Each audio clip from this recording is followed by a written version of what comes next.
Hey guys, always Dizzy here. I am back with round three, my round three report from the 2024 New Year's Open.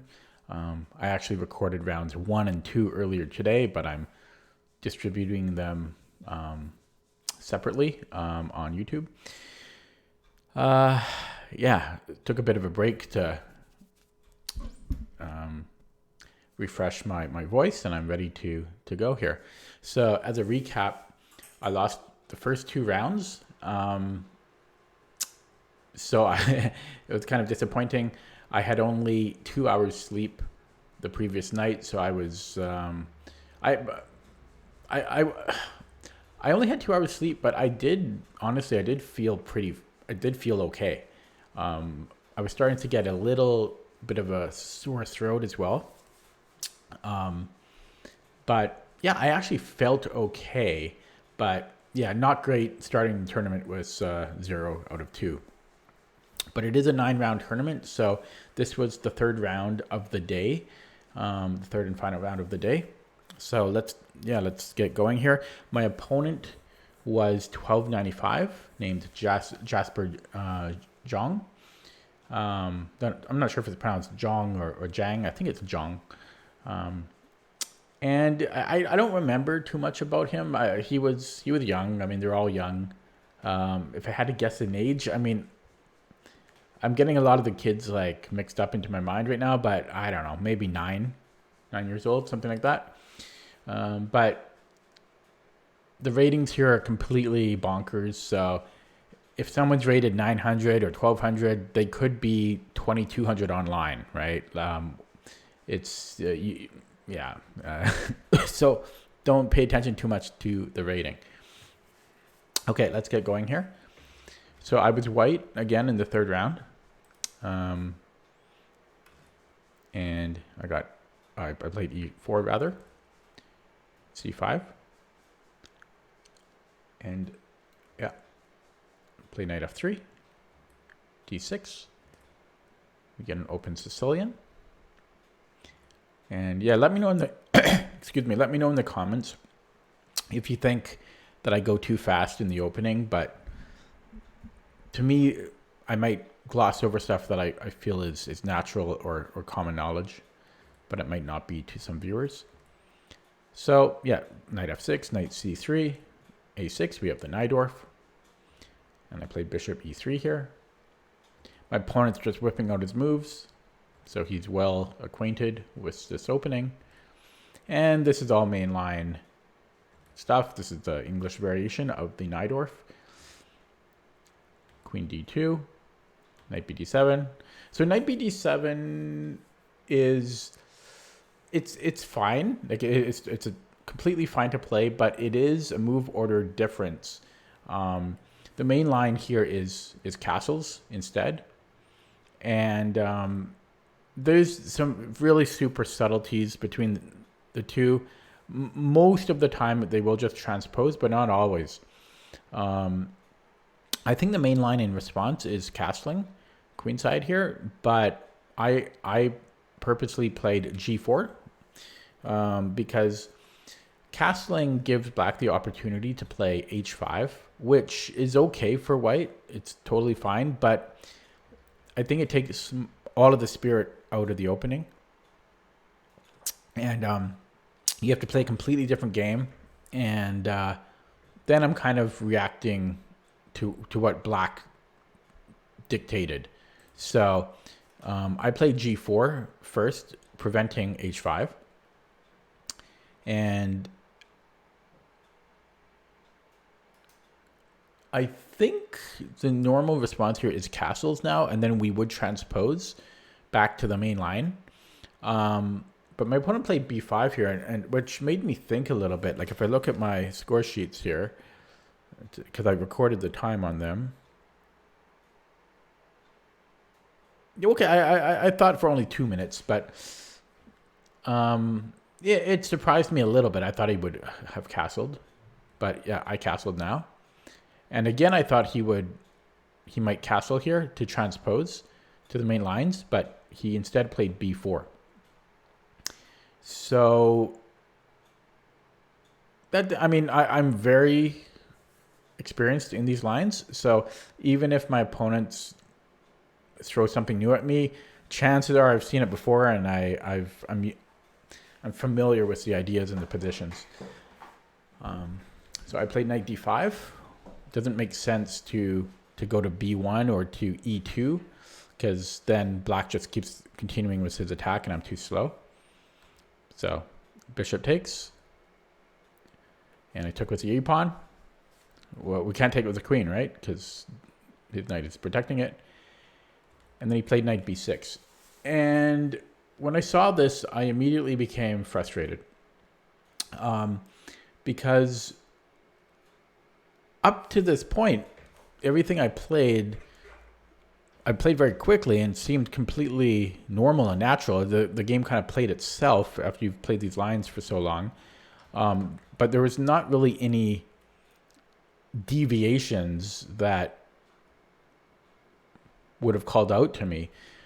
And often, if you get into the position as white when black has the knights on b6 and f6 in the Najdorf, usually that means you played inaccurately. Not always, but usually that you didn't play optimally.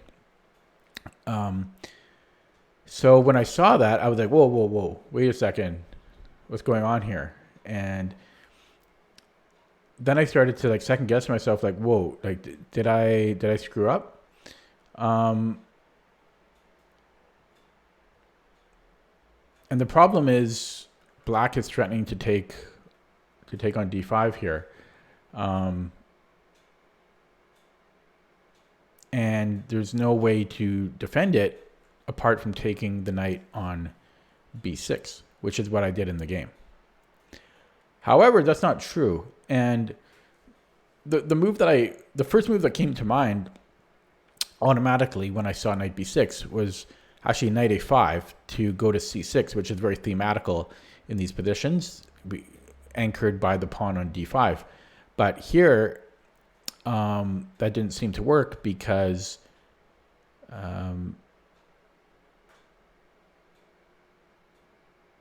he just takes the pawn on d5, and then if I go to c6, he just moves the queen, and I'm just down a pawn. Just reading my notes here. But in this exact position, I guess I was not familiar with this exact specific position because, yeah, the best move is knight a5 here. And it works despite us losing the d5 pawn for some kind of weird tactical reasons.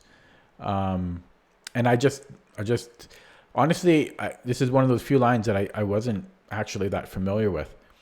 So I'm trying to remember the engine ideas here. So I think black can take with either knight. Like they're equally fine. But the problem for black is that we can, no, wait. So if he takes with the F knight, I think you can go to either C6 or B7, but I think the computer actually preferred, I wonder if you can do that in the options. You can turn off the make only legal move. If anyone knows ChessBase well enough, is there somewhere in the options that I can disable when you click on a click on a square, it won't make the move if it's the only legal move? Because I hate doing that. I hate it when it does that. But yeah, I think knight b7 is the best move here, if I remember correctly. And then after black moves the queen somewhere, let's say queen c7, I think we take on b6, and he can't take with the queen because he'll drop the knight on d5. And so if he takes knight takes b6, then we have knight takes d6 check, and we actually haven't won material here, but our position is much better. Black's king is still in the center. He's under check. If he tries to trade, then we have a bishop versus knight. Black's pawns are shattered. We have an active rook. Black still hasn't castled, and so on.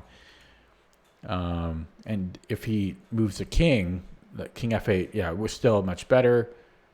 Might even be able to take the pawn on b4 potentially.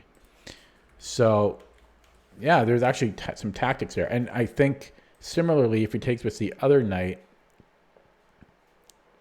can't remember if it was knight b7 here. It might have been knight c6 now. Or even, yeah, well, I think we need to move the knight. So it's probably knight c6 now. And, well, his queen is under attack, so he needs to move it. And we could, I don't know if we want to take on e7. I guess we could then just take on b4. Seems good enough. So that actually would have been the correct response, but I just, like, as soon as I saw, whoops, chessbase did that thing again. But as soon as I saw that I was going to lose my anchor pawn, I just gave that up. So I took on b6, which is, it's not terrible. I forget what the eval was here. It's probably about equal, but I shouldn't be equal in this position. I should be a little bit better. So queen takes b6, and I played h4, getting on with my attack. Plays a5. I just want to check out the times at this point. So I was down to 38 minutes, and my opponent had 48. I played king b1. Always just a safe move. We get off the c file, which could open, and we open up a square for our knight to go to c1 if it needs to. He played a4, and then I took a drink. So play knight c1. He castles now, and then I played h5. So this is kind of interesting because more recently, like within the past few months, I became aware of a defense for black because I play the Najdorf as well as black, so I play these positions kind of as both sides. And yeah, there's actually a recent video that I posted with this exact type of defense idea. But yeah, often in these positions, black can defend against attacks with h6. And so therefore my h5 move here is not great. I think it was actually, I think the computer quite hated it. I think it might have even been like -2 or something after I played h5. And so, yeah, so I think here, for example, if black can just defend with h6, and it seems counterintuitive, or it is counterintuitive, because it feels like black is creating this this hook and making it easier for white to attack. But how does white attack? So g5 would be the most natural consideration, I think. And yeah, so if black can actually just take the pawn, I think, and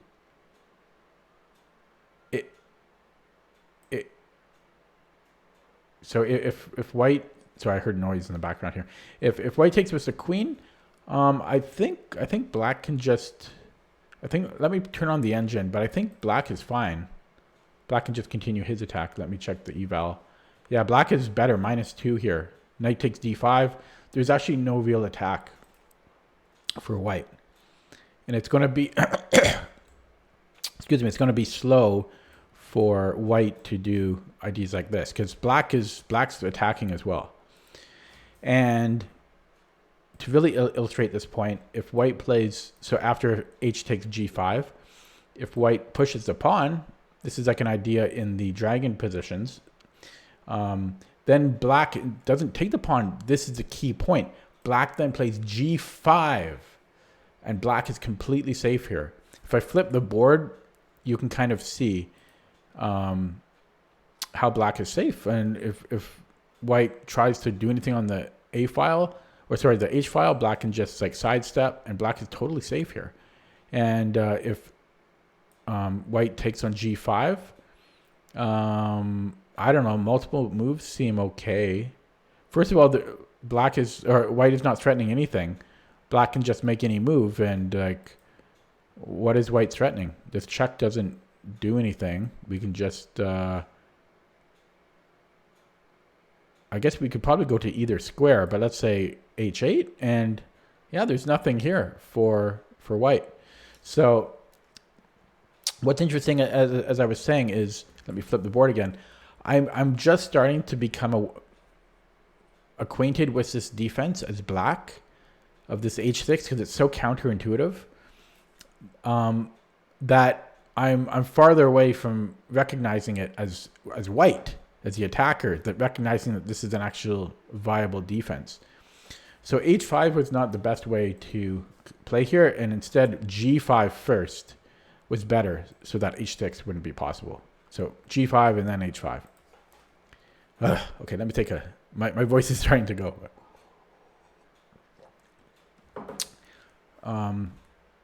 In the game, that's not, yeah, that's what happens. Yeah. So my opponent played rook fc8, which is actually, I think this was a blunder, but I didn't mark it as such in my notes, so maybe it wasn't.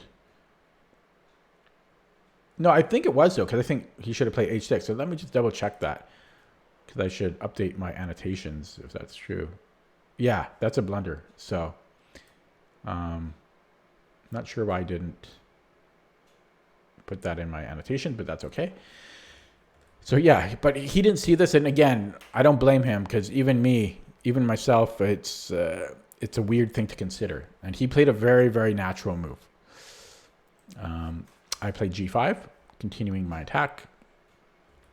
Knight d7, and I played my next move very quickly because I just recognized this idea.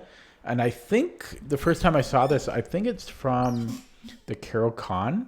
And I think Judith Polgar, I think she was like the first to kind of employ it, or at least popularize it. And I think it's in the Carol Khan, kind of the main lines when white played g3 and then bishop h3. I just kind of gave you the hint of what it was. So one thing to recognize is that in these positions, white's light square bishop is not so useful. It's kind of a hindrance, in fact. Its main purpose in life seems to be to protect a c4 square from the knight, because often the knight can come into c4 and cause annoyances. So often this bishop just kind of hangs out to defend the c4 square. Because black's knight can have ideas of coming in and attacking, and because my bishop is not a great bishop because of my pawns and light squares here, I was happy to trade it off. Excuse me. And so I played bishop h3 pretty quickly and confidently, because black can't really avoid me trading my bishop for his knight. And at the same time, I also open up and connect my rooks so that my rook on the d file can get into the action and attack as well. So I was just very happy more than happy to trade my bishop for his knight. And then black's left with a bad bishop, right? This bishop is terrible for black. And so this is a really great minor piece trade. And yeah, I jumped on that immediately, bishop h3.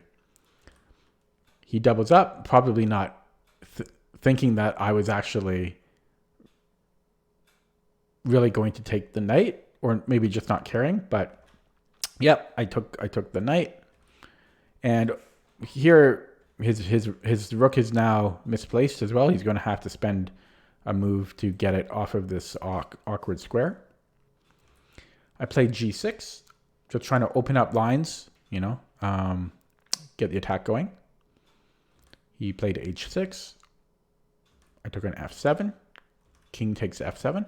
I thought I didn't really think about it, but because he played the move quickly, but I wasn't sure what I was going to do if he didn't take the pawn. Like if he just moved the king instead. I guess I would have just kept applying pressure down here. Probably it would have. Yeah, probably that would have been fine, especially if it brought in the queen.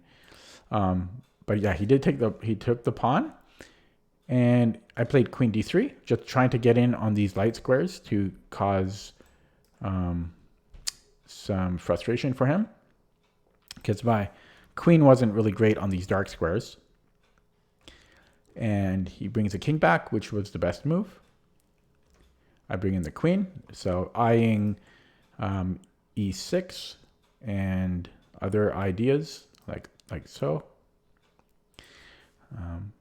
And then he blundered here. He played rook c7. So yeah, rook c7 basically loses the game on the spot. Again, it's kind of a natural move, and let me just see how much time he had here. Well, we both had plenty of time. I had 31 minutes. He had 34 minutes. So I believe the best move was... the only way for him to hold, I think, was bishop g5. He had to play bishop g5 and shut down my attack. And after I give a check, rook f7 will actually hold for him. I think I prefer white here still, but this bishop is a pain in the butt, not easy to dislodge. I guess I would try eventually for something like this, but black is attacking in the meantime. So this would have definitely, I think this was equal position, but that would have held for black for sure. Let me just go back here. But yeah, he just went on with his attack. And I played rook dg1, continuing with my attack, because my attack is more direct here. Black's is dangerous, but this knight will slow him down, and mine with his bishop kind of on e7, he's segregating his rook from being able to defend. So my attack is quicker. He played bishop g5 now, and maybe that's what his idea was. Maybe he thought he can just play it later if I ever start attacking him here. But unfortunately for him, this doesn't work. And yeah, I felt that it was time to be brave. It's slightly scary playing such a move because my opponent is almost 400 points lower than me. And this is, kind of a big move to make. But I did calculate here for 7 minutes before I made the move. So my calculations seemed to work. So I played it, and I had to take the opportunity that was granted to me. And I sacked exchange on g5. So probably most or all of you were looking at this move. But yeah, when I did calculate it out, it did seem to work. So I went for it. He took the rook because he has to. h6. Queen e3. So that surprised me. That was a strange... I kept looking at... there's so many different ways for black to play here. But I thought there were better tries. I think I thought something like queen b7 might have been the best try. Yeah, I thought this was the best try when I was calculating. I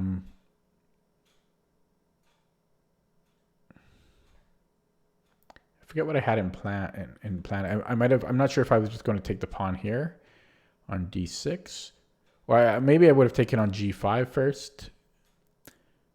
So it would have been a slower build, but I think that would have been the better defense, because he played queen e3, but and I didn't. Yeah, that one really surprised me, but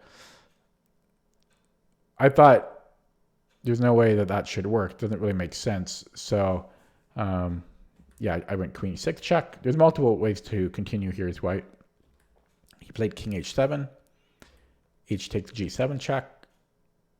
King takes. Queen h6 check. King g8. Queen h8 check. King f7. And then at this point, we had plenty of time. We both had 17 minutes here. Um, over the past like 8 moves or so, I don't know, the inertia was going and I was getting kind of like excited and so forth.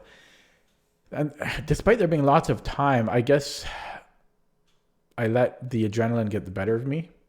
And don't worry, but I was trying to finish him off, so I was trying to calculate mate because I'm like, there's probably a mate here, and so I calculated briefly rook h7 check, and I couldn't quickly find a mate. Like, I guess this is forced here. King g6, and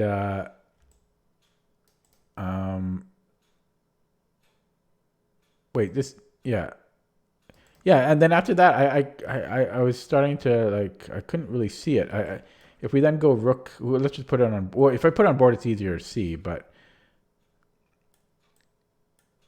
okay, yeah. So here he can't go to f7 because this will be mate in two, and so he would have to go forward to f5, and then I guess this is mate. So I basically needed to look one move deeper, but I didn't, and so I didn't play rook h7, and really I should have invested another 2 minutes into that, because I had plenty of time. I had 17 minutes. Yeah, I had 17 minutes. Yeah, so I should have spent more time on that. Um, Instead, I just took on a8. So I just took the rook. I just took the rook. I felt I was safe enough, because he, what's he going to do? He has no forcing moves, and at the very least, I've got rook h7 next move, and I just didn't see the issue here. So I just took on a8. He played queen c5, rook h7 check, king f6, queen f8, king g6, and then mate here. So yeah, I managed to win my third game, which felt good because it's not fun losing 2 games in a row. Even if one of the opponents was over 2,200. The crappy thing about playing low-rated players is you get no points if you win. Like I against a 1295, I might gain 1 or maybe 2 points, possibly 3 points. Probably no more than that. But if I lose, I don't know, I'd lose like 20 points. So it just kind of, there's like not much upside.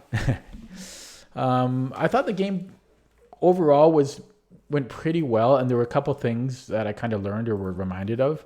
The first thing was, in this exact position, knight a5 does actually work because of tactics. So knight a5 would have been the best move. It wasn't winning for me, but I think it was something like maybe plus 0.5, something along those lines. The move I made, I think, just made it equal. So that was one thing that was very specific to that exact position, though. The other thing was this, and I thought this was more interesting to walk away with, was that h5 is actually a mistake because black can defend with h6, which is like an optical illusion that is a good defense, but it is. It's going to take me a while to get used to that. So that was a key thing here, that I should have played g5. I don't think there were other mistakes. I think I played very well after that. Yeah, I think I played kind of perfectly after that, except for this. Here I should have thought a little bit longer before. I mean, this is still winning too, so it's not a big deal, but it's a good practice to be, I don't know, it's just better and cleaner to have looked for the mate a little bit longer.